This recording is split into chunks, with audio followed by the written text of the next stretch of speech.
Welcome back to the Rick Smith Show. Now, here is Rick Smith.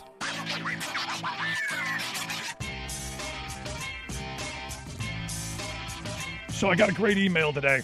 I love these emails when I get this kind of crazy stuff from these groups who say, you could now be, we've chosen you. We've chosen you. What's the name of the group again? The Trump Patriots, the 1776 Donor Club. They've chosen me specifically. They want me to be one of their chosen patriots. They say that the Trump Patriot movement is unstoppable from Florida to California. Millions of freedom-loving Americans like me can be chosen. And I was chosen by getting this email to just donate $17.76 to their cause, and I could be one of them. That is so wonderful and so thoughtful of them. My second favorite fundraiser of the day, the first one coming from Trump himself. And here to share some thoughts on that fundraiser, I've asked my good friend Joe Walsh to come give us some thoughts on where this nonsense goes. So I've asked, again, former Illinois Congressman Joe Walsh on the program. Joe, thanks for taking time for us. Rick, it's awesome to be with you, my friend. So I'm now chosen. I can be one of the true patriots. They've chosen me. I'm now in. I'm in the club, Joe. See, I wish I could be like you, but Rick, I'm a dark Irishman.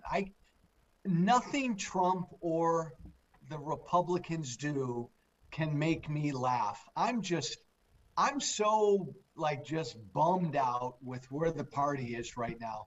Even something like this, I mean, they're hitting you up for money, should crack me up, but it doesn't, because he's going to run again.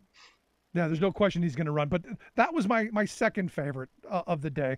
And second, kind of disgraceful. The most disgraceful thing that I saw today came out of the former guy himself.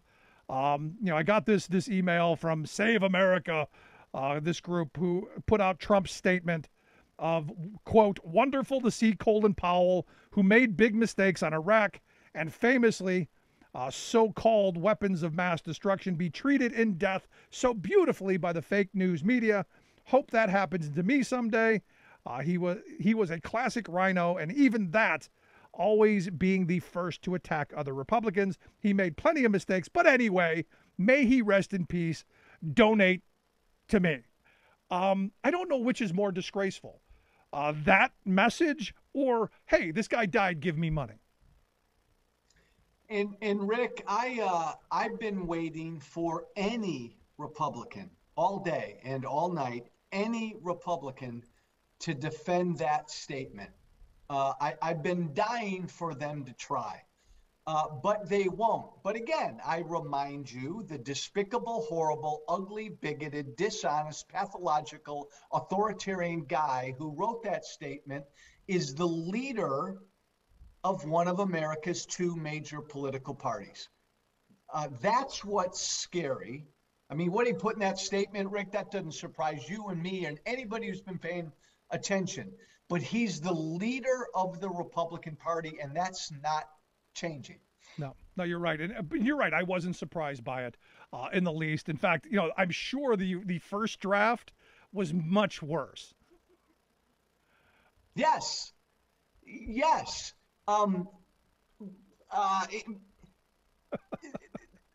Exactly. Party, Rick, exactly.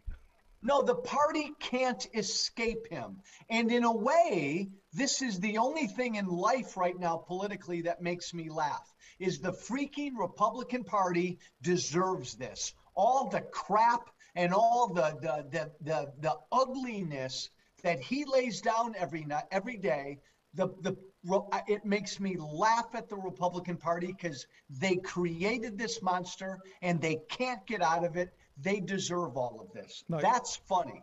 No, I absolutely with you. And look, I still know some very diehard Trump supporters, but it seems to me, and you deal with them a lot more than I do, it seems to me that things like this, for the hardcore, the fives, you're never going to change them. But some of the fours are getting a little soft, I think, and I think we're starting to see maybe. Tell me if I'm wrong. Are we seeing any cracks potentially? You're wrong. I love you. I love you like a brother, like an older brother. You're wrong. You're dead wrong. A poll I just saw today, 78% of Republicans want him to run for president again. No, I'm I'm in the unenviable position of engaging with hundreds of Trump supporters every day, hundreds of Republican Party base voters every day, and I've seen no cracks in their support. In fact, Rick, it's strengthened. It's solidified. Their denial of Joe Biden's win has strengthened. Right. Their belief that January 6th was no big deal has strengthened over time. You're never going to move the fives, the hardcore base, that 35, 38%. I see never hope for them. What I'm talking about is the Republican voter who was, kind of on the border, if there are any of those left. And I still know a couple. So you're saying no, this is it. Well, if you call those guys the hardcore fives, then are you saying there are fours, threes, twos, and ones? Yeah. Because if you're going to use 1 to 5, I'd say Trump's got all the fives. He's got most of the fours. He's got most of the threes, and he's got half of the twos and some of the ones. And the ones and the twos can peel off of him, but he owns the fives, the fours, and most of the threes. And I don't see anything changing that. So clearly, we're going to end up with a 2024 where Trump is the Republican nominee. Then is where you're going. Yes, and again, I'm not a Democrat. I'm still a proud Tea Party conservative. Trump's running, unless he can't physically or he's in jail. He's running, and I worry about how the Democrats might beat him. I really do. Yeah. I was just having this conversation over the weekend of, who do the Democrats run in 2024? Because I don't think it's going to be Biden, and I don't think it's going to be Kamala Harris either. There are a couple of names that my mind is roaming around. I would love to see Sherrod Brown step forward. I'm a huge Sherrod Brown fan, but there isn't a lot of depth there. I wouldn't discount Biden right out of the gate. I know a lot of people are. A lot of people thought he couldn't run this past time. Who knows? I agree. I've got some concerns about Kamala Harris. And maybe then there would be a big dogfight on the Democratic side, which wouldn't be all bad, Rick, because whoever takes on this lawless, corrupt, authoritarian bully is going to have to be tough. Man or woman, yeah. that person's going to have to be tough. You need somebody who's going to be able to push back in ways that Hillary Clinton didn't, and get rid of that idiotic notion that when they go low, we go high. The dumbest thing I've ever heard. And when the first time I heard it, I said, no. Clearly, you have never played football. When they go low, you smash their face into the dirt so they don't do it again. Now, the best thing the Democrats do have going for them is Trump. Donald Trump is their greatest get out the vote tool. They need that in 2022 next year. If somehow the Democrats can make the midterms about Trump, and Trump will help because he's an ass. So he'll be out there every day trying to make it about himself.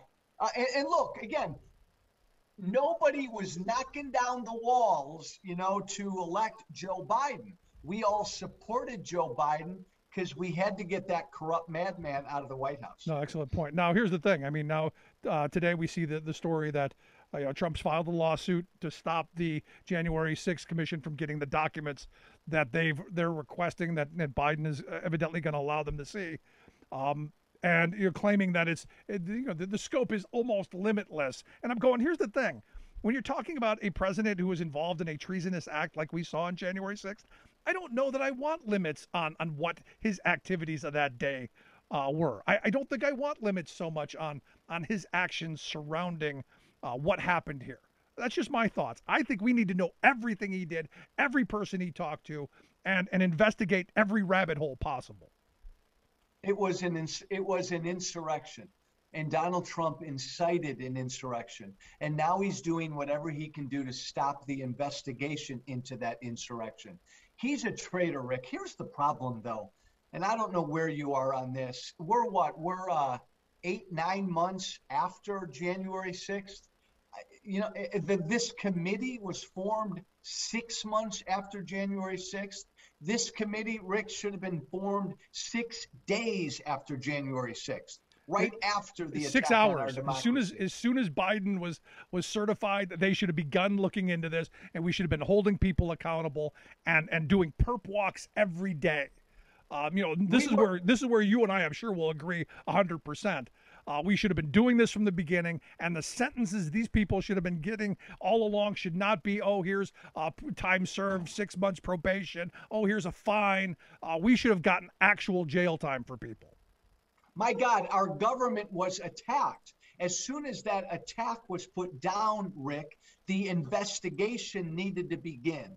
And the Democrats hemmed and hawed and hemmed and hawed. And granted, the Republicans didn't give them anything, but the Democrats should have said, F it, screw it, we're going to investigate now. And they should have done that right after the fact. No, I'm right there with you. And like I said, maximum penalties. But here we are months after it. And given the spin machine on the right, and as you know, my belief is the right in this country has overtaken media in ways that are just, to me, very scary. They control talk radio. They control cable news. They control most of the message. So we're now rewriting the history of what you and I watched in real time.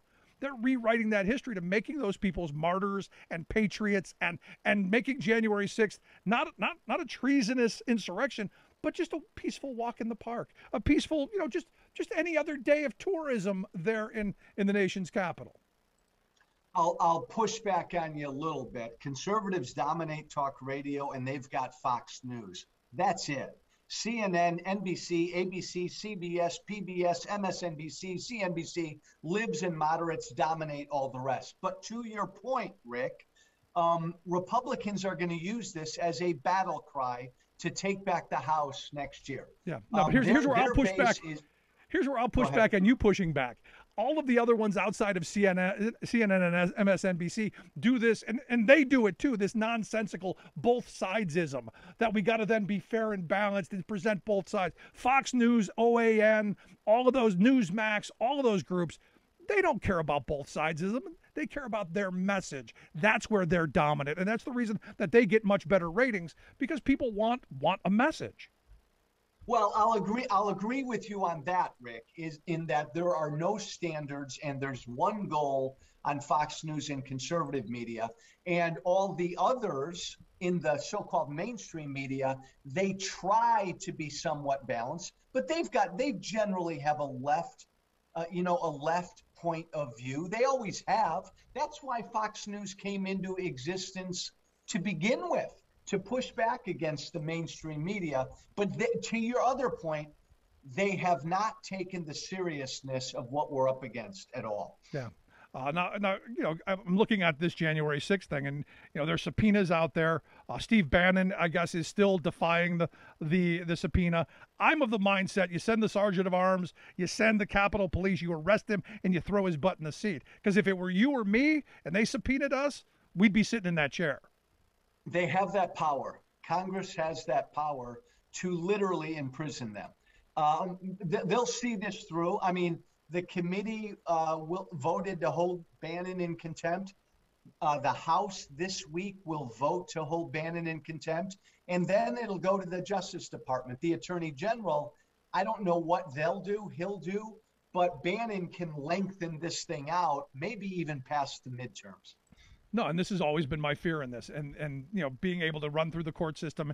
And look, the same thing with Eric Holder and the Fast and Furious stuff. They were able to hold that off for, I think it was like 5-6 years. Yeah.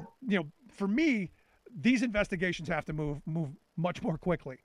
We've got to get to the bottom of things, because I look at January 6th as a changing point moment. One door gets opened, and we could be a different country. Because of Donald Trump, Rick, millions and millions of Americans will never, ever again accept an election loss. It was a turning point, January 6th was, and it's not going away. And what Trump and the Republicans can and will do in 2024, because they're trying to do a lot of things in the states at the state level, is going to really, really be scary. How concerned are you about that? In the different states where they've changed election laws, where they've they've rigged the game already before the first ballot is even cast? I'm less concerned about that because you and I would argue about that. I believe generally states should run their elections. I'm more concerned with what these Republican states are doing, Rick, when it comes to counting the votes. And they're trying to plant their people and change the way we count votes. I'm much more concerned about that than access to the vote because the American people are going to rise up and vote no matter what these Republicans do. No, and I hope you're right. Look, I hope that, and I say it all the time. If someone were trying to steal my vote, I'd be climbing over mountains to try and get to it. But sadly, a lot of people don't have the same kind of resource and ability to do that. And this is why I do believe that the way they are rigging the game in places like Georgia, in places like Texas, is why I'm concerned. Right, but again, you got to be careful because every state. I mean, look at Delaware. Look at Biden's home state of Delaware and the state of New York. I mean, we love to rap on Georgia and Texas. Some of these Democrat-run states are even more restrictive when it comes to voting. But we need to keep our eyes on secretaries of state and election officials in these states who are trying to mess with how elections are run and how the votes are counted. That to me is the scarier thing than the access to vote, because I still think we're going to vote no matter what. I'm hopeful. I'm hopeful you're right. I'm hoping 2022 we don't see the kind of chaos that I'm thinking we're going to see, and I hope that we get a fair election. But do you think we're going to ever buy any election going forward as fair? I mean, I go back to 2000. And I go, look, in Florida, I think the election was stolen from Al Gore. And I think Al Gore, basically said, yeah, I know it is, but we got to move on. So is this the end of elections, you think? If it is, Rick, then we're toast. I mean, the elections are kind of like the heartbeat of a democracy. And if the people have lost faith in elections, then in a representative democracy, forget about it. That's scary stuff. No, but this is part of Trump's legacy. And don't forget, man, he was talking about a stolen election before the election. Yeah, right back in 2015. No, and clearly something that we're going to have to continue to talk about. Joe, I appreciate the time. As always, great stuff. Look forward to having you back again.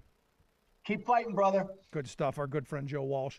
Make sure you check out his website, fsilencepodcast.com. We'll get links out on social media. You can take a look at that. Quick break. Right back. Stick around.